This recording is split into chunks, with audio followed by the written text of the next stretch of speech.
Take two people who attend the exact same seminar. They learn the same techniques and apply the same manifesting formulas. One creates the life of their dreams, while the other remains stuck in a cycle of constant struggle. The difference isn't a lack of effort, it's a misunderstanding of how the process actually works. Manifestation is an energetic science. The universe doesn't respond to the words you speak or the images on your vision board. It responds to your internal emotional frequency. Ancient success algorithms used astrology as a shorthand to map this internal physics. In this framework, the moon represents your inner emotional world, while Saturn represents the rigid physical reality you see around you. Most people try to force Saturn to change, while their internal moon remains out of alignment.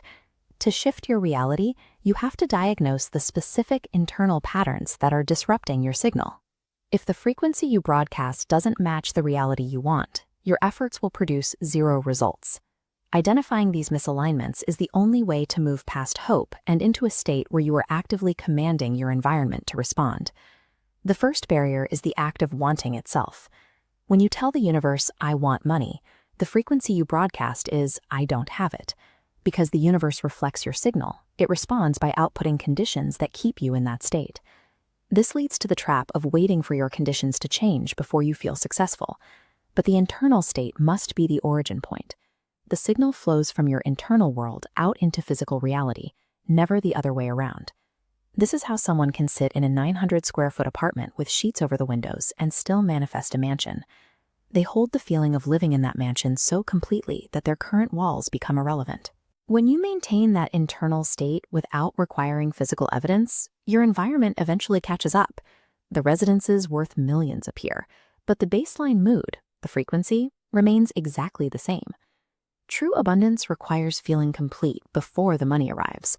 If you need the result to feel the state, you are broadcasting a frequency of poverty. Desperation is another major signal killer. Extreme attachment to an outcome creates fear, which blocks attraction. To fix this, you have to learn to release the grip. You have to care, but not that much. This was the core principle taught by Herb Cohen, one of the world's leading experts on negotiation and strategy. He taught that the secret to life is simple: care, but not that much. You release the attachment to whether or not the manifestation occurs. But most people find it difficult to feel good when they're surrounded by debt. This is where the conflict between your emotions and your physical reality is most intense. You believe your happiness is a hostage of your bank account, yet you can be miserable and happy at the same time. Think of a rainy camping trip at Indian Pond.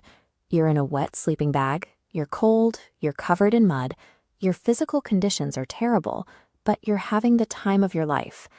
You have to train yourself to use your willpower to feel good regardless of the current weather. If you wait for the circumstances to change before you change your inner climate, they never will. Another misalignment occurs when you live in the past or the future. Dwelling on guilt or worrying about next month's rent disconnects you from the present, and the present moment is the only place where creation happens. This requires an honest self-assessment, what Shakespeare called being true to yourself. You have to know where you are, embrace it, and remain fully present. You cannot create a new future while you are mentally living in a different time. Many people also make the error of prioritizing physical strategy over mindset.